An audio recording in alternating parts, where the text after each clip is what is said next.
The greatest mistake I ever made was believing that kindness could never change the fate of two strangers.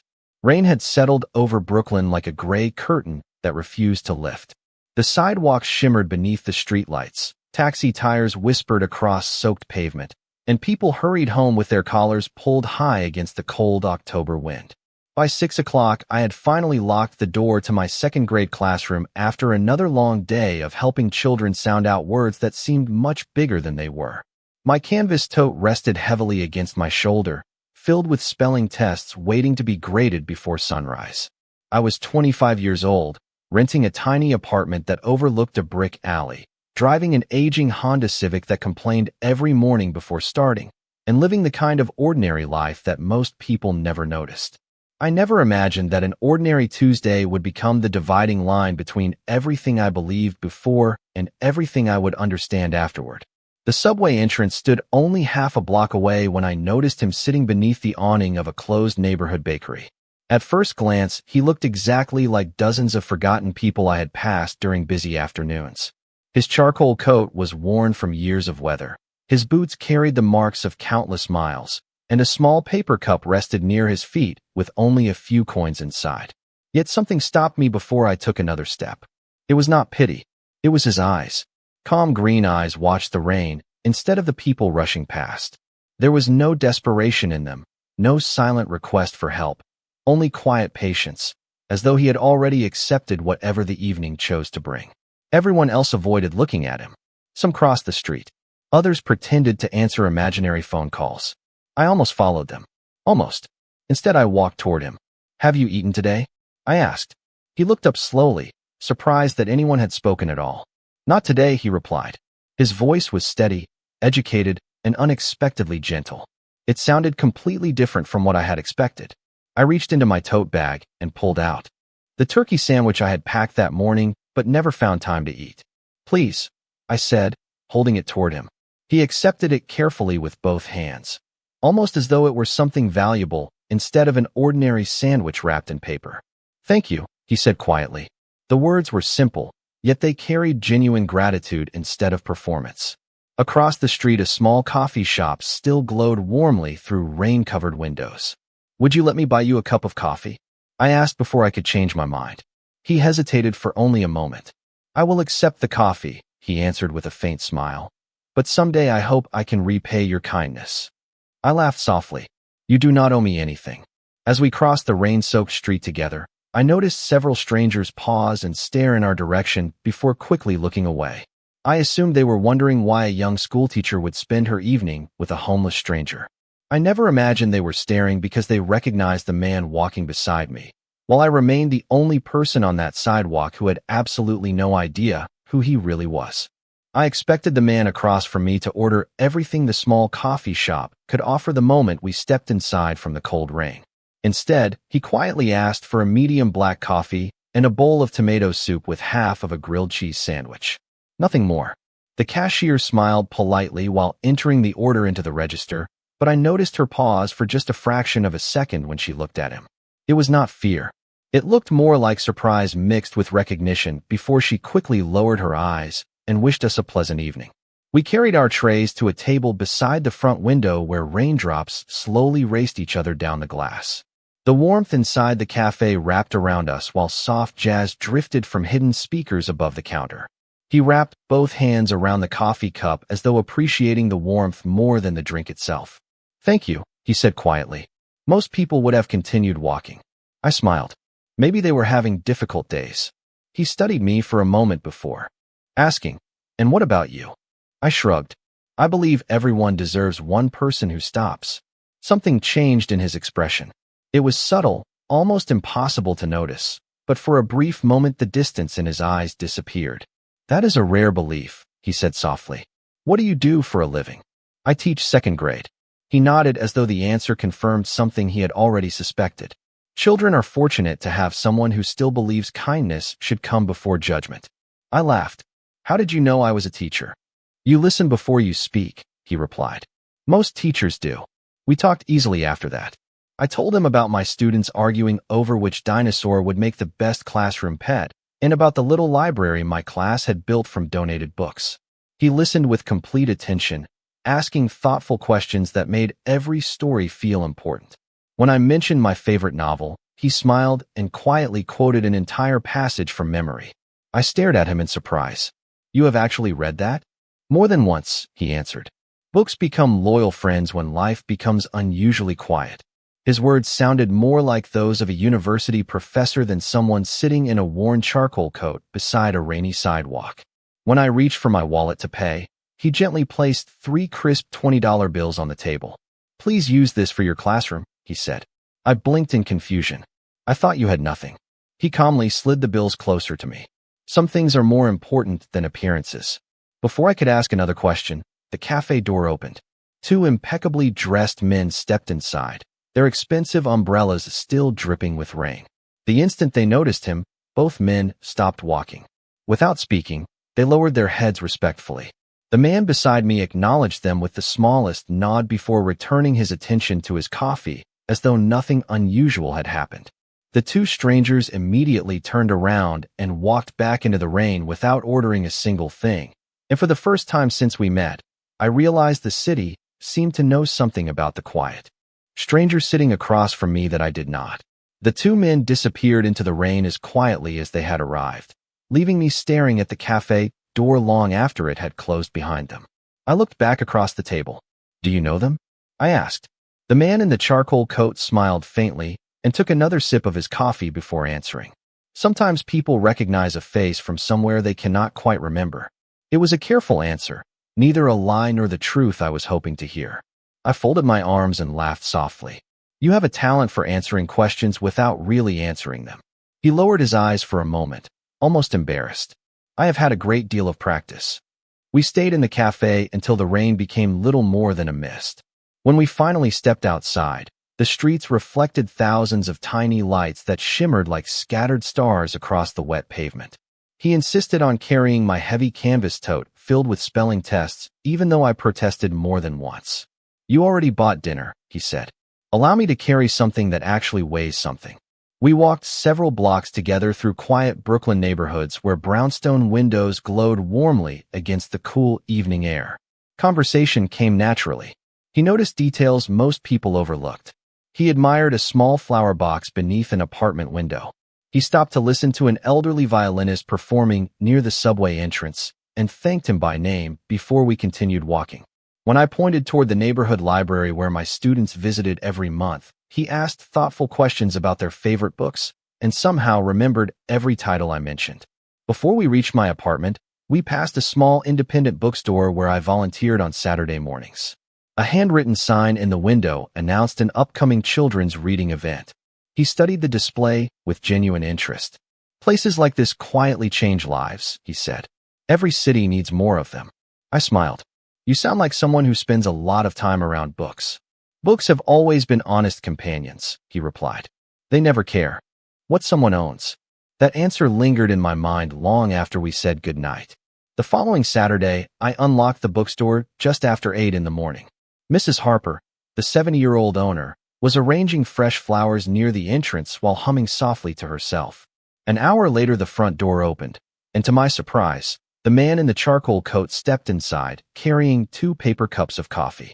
"I remembered you prefer hazelnut," he said with an easy smile. I blinked. "You remembered that?" People remember what matters to them. Throughout the morning, he helped unpack donated books, repaired a loose wooden shelf without being asked, and spent nearly an hour recommending classic children's novels to grateful parents. Even Mrs. Harper, who trusted almost no one after running the bookstore for 40 years, thanked him warmly before he left.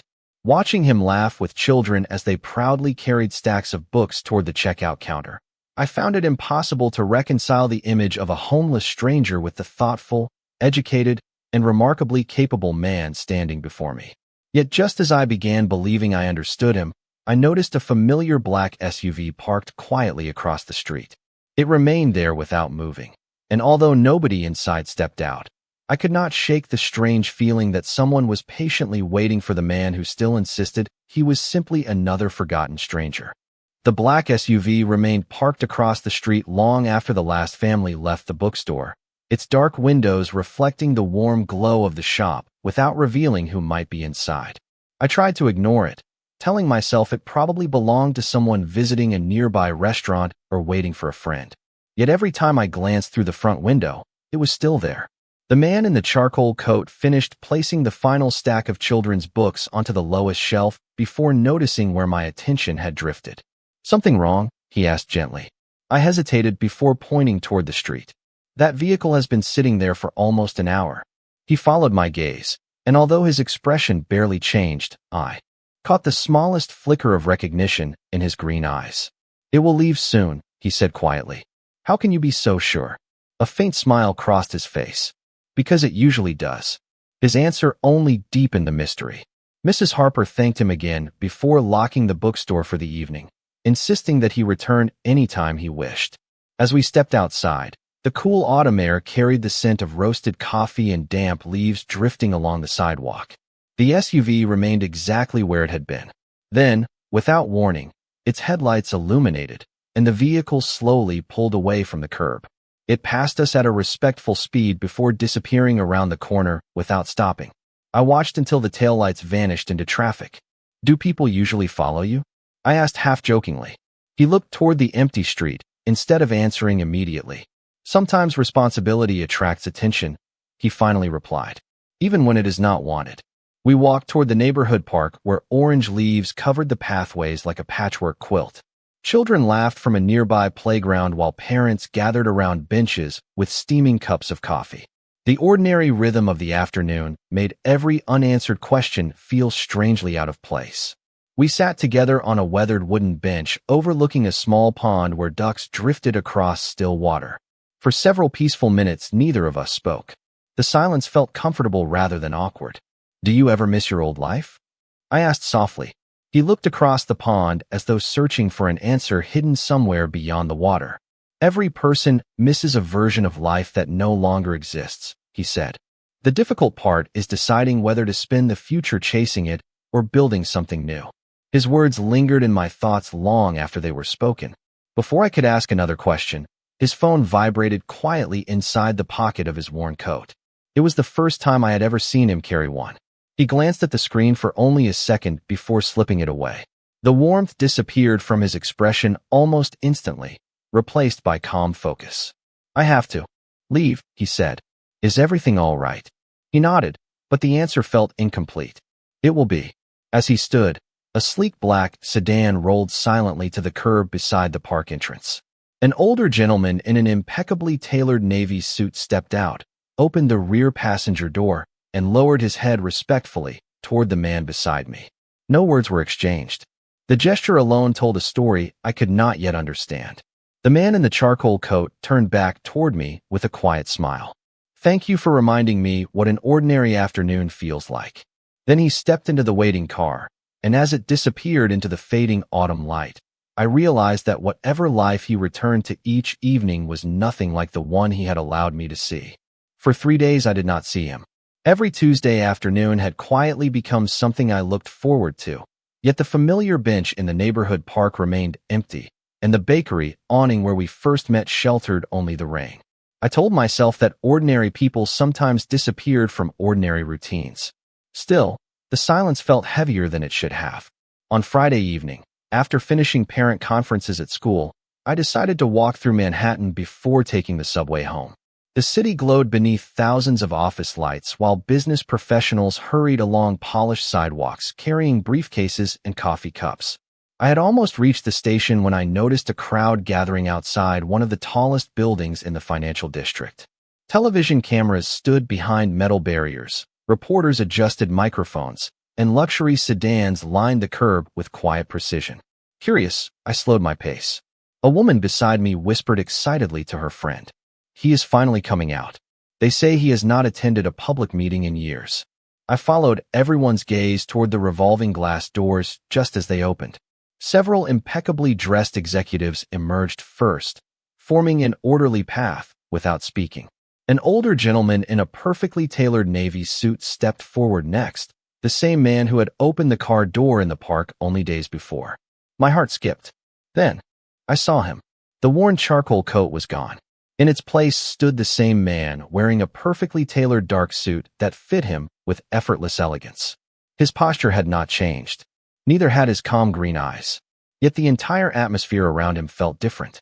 Every executive respectfully stepped aside as he walked forward.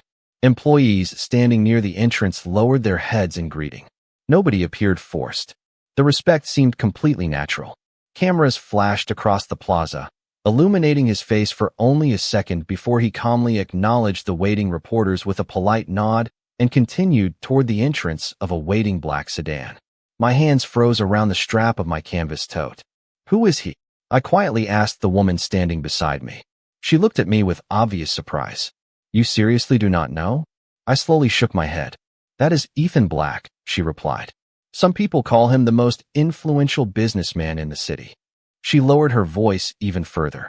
"Others know him by a different title. They say he is the most feared mafia boss alive."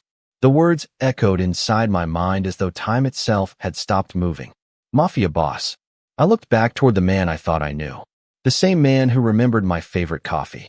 The same man who repaired bookshelves and read stories to second graders. The same man who carried my grading papers through the rain because he insisted kindness should never create another burden. None of it made sense. Just before the sedan door closed, Ethan slowly turned his head. Across the crowded plaza, our eyes met for a single silent moment. There was no surprise in his expression, only quiet regret, as though he had always known this day would eventually arrive.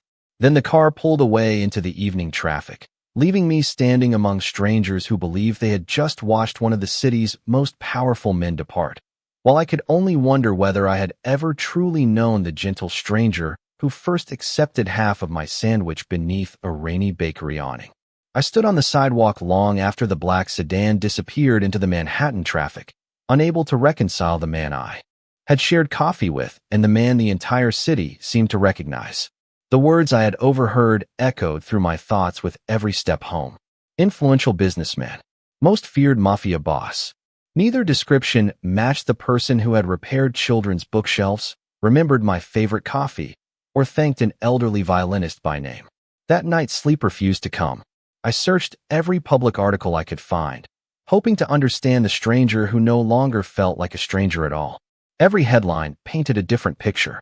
Some praised Ethan Black for rebuilding neighborhoods, funding scholarships, and supporting community libraries through private charitable foundations. Others surrounded his name with mystery, speculation, and rumors that were impossible to separate from facts. Yet every photograph showed the same calm green eyes I had first seen beneath the bakery awning. The next afternoon, after the final school bell rang, I found a familiar black sedan waiting quietly outside Jefferson Elementary. Parents walked past without giving it a second glance, while children climbed onto school buses laughing about weekend plans. The older gentleman in the perfectly tailored navy suit stepped out and greeted me with a respectful smile. "Miss Mitchell," he said warmly. "My name is Arthur Bennett." Mr. Black asked whether you would allow him the opportunity to explain everything himself. I hesitated. Every sensible reason told me to walk away. Yet another voice reminded me of rainy sidewalks, donated books, and afternoons that had never once felt dishonest. "Is he all right?" I asked before realizing those were the first words that had escaped my lips. Arthur smiled gently. He was hoping you would ask that question. During the drive into Manhattan, neither of us hurried the conversation. Arthur spoke quietly about Ethan's lifelong commitment to education, neighborhood restoration, literacy programs, and scholarships for children who had lost parents too early. He never tried to persuade me to admire Ethan. He simply described the man he had worked beside for many years. Every story sounded remarkably similar to the person I already knew. The sedan eventually stopped beneath the towering glass building where I had seen the reporters gathered the previous evening. Inside, polished marble reflected soft afternoon sunlight, while employees greeted Arthur with familiar smiles. Nobody stared at me. Nobody whispered. The elevator carried us to the highest floor in complete silence. When the doors opened, Ethan stood alone beside floor-to-ceiling windows overlooking the entire skyline. The expensive tailored suit replaced the worn charcoal coat, but everything else remained exactly the same. The same thoughtful posture, the same patient expression, the same quiet kindness in his eyes. He slowly stepped toward me, leaving several feet of respectful distance between us. "Thank you for coming," he said softly. I looked at him for a long moment before answering. I do not know which version of you is real anymore. Ethan lowered his eyes briefly, then met my gaze again with complete honesty. Both of them are, he replied. The coat hid my name, Grace. It never hid my heart. For a long moment, neither of us spoke. The silence did not feel uncomfortable. It felt necessary. Beyond the floor-to-ceiling windows, the late afternoon sun painted the Manhattan skyline in shades of gold, while tiny cars moved like streams of light far below. Ethan slowly walked toward a small table where 2 cups of fresh coffee waited. I noticed without asking that one of them was hazelnut. He still remembered. Please, he said gently, sit with me. I took the chair across from him, but kept my eyes fixed on his face. I want the truth, I said quietly. Not the version the newspapers sell. Not the version people whisper about. He nodded without hesitation. You deserve that. He rested his hands around the warm coffee cup before speaking. The coat was never a disguise to mock anyone. It belonged to my grandfather. He taught me that if I ever wanted to know who genuinely respected another human being, I needed to remove everything that made people admire me first. Wealth, influence, reputation. Then I would finally discover who saw the person instead of the position. I listened without interrupting. So every Tuesday, he continued, I walked through the city wearing his coat. I never asked anyone for money. I simply existed. Most people never looked at me. Some offered polite smiles. A few offered food. Almost nobody stopped to have a conversation. He smiled faintly as though remembering that rainy evening. Then you appeared with half of your dinner before you even asked my name.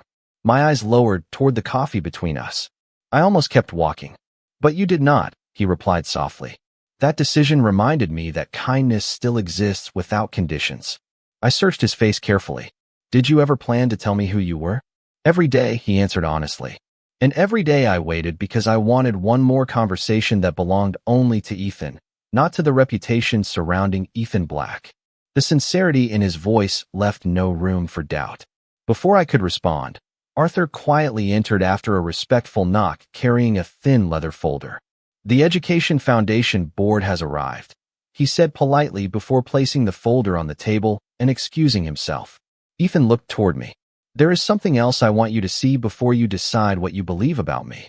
Curious, I followed him through a bright corridor lined with framed photographs instead of awards.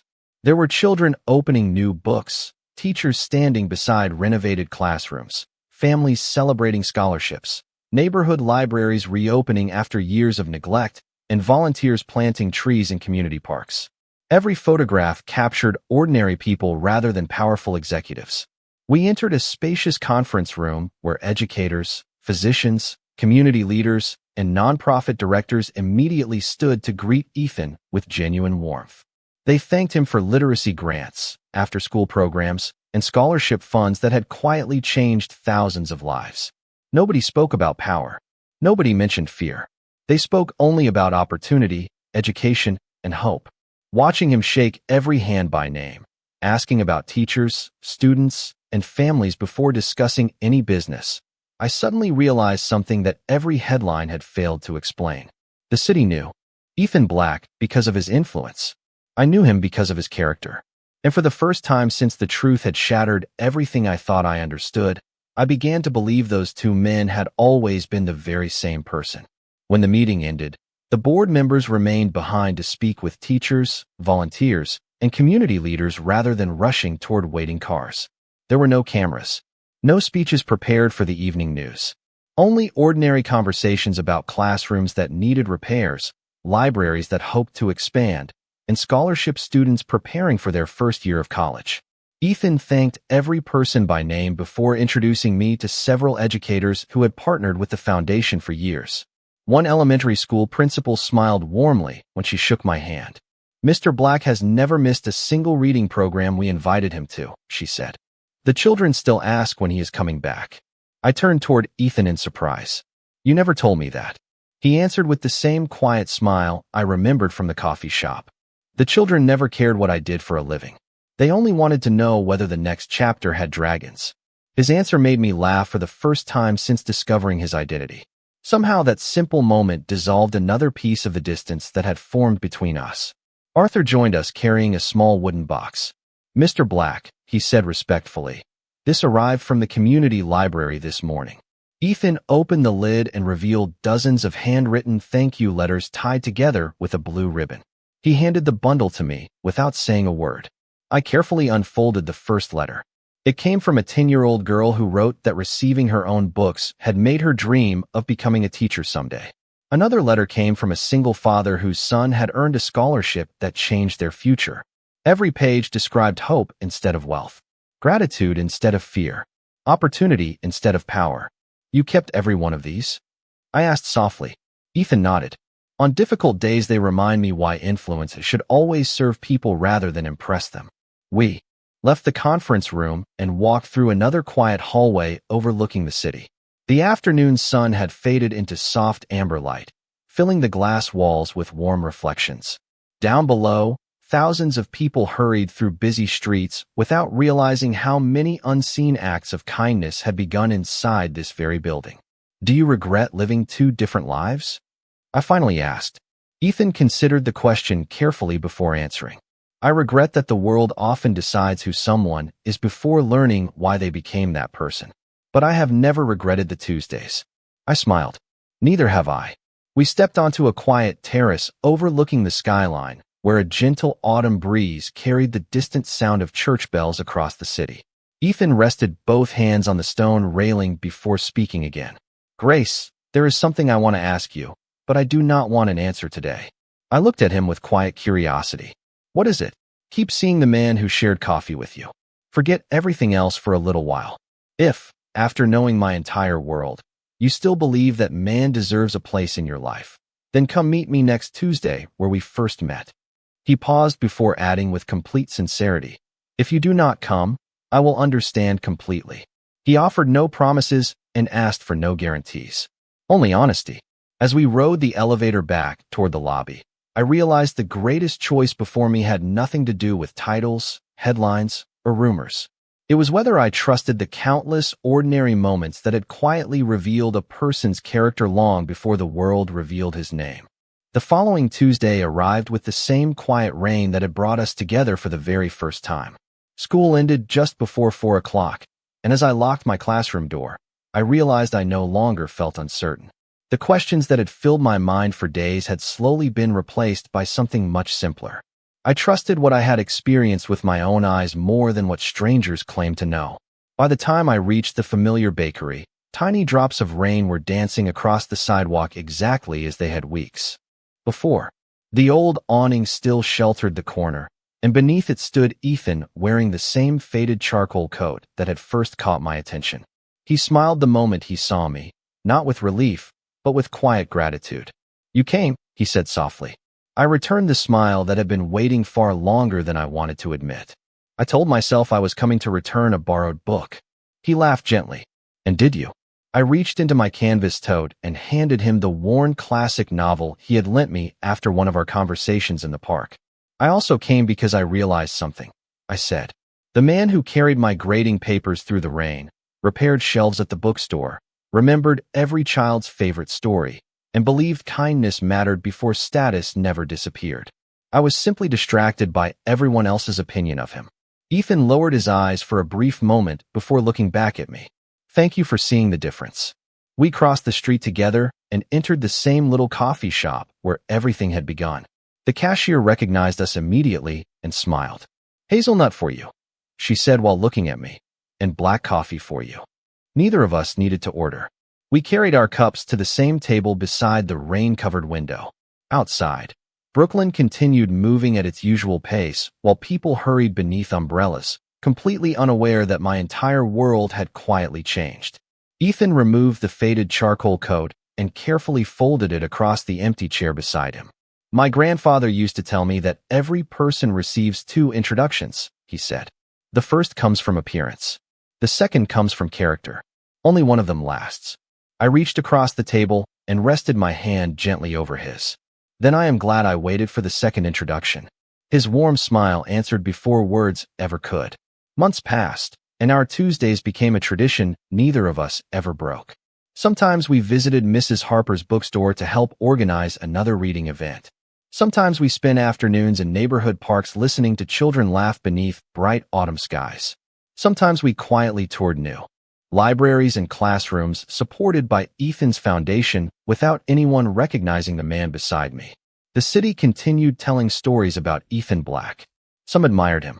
Some misunderstood him. Some feared the legend they had created. None of those stories belonged to the man I knew. The greatest secret I ever discovered was never hidden inside a towering office, a tailored suit, or an old charcoal coat. It lived inside a heart that had quietly chosen compassion long before anyone noticed his name. Looking back now, I understand that fate did not change my life because I met the city's most powerful man. It changed my life because, on one rainy evening, I stopped long enough to see the person everyone else had walked past.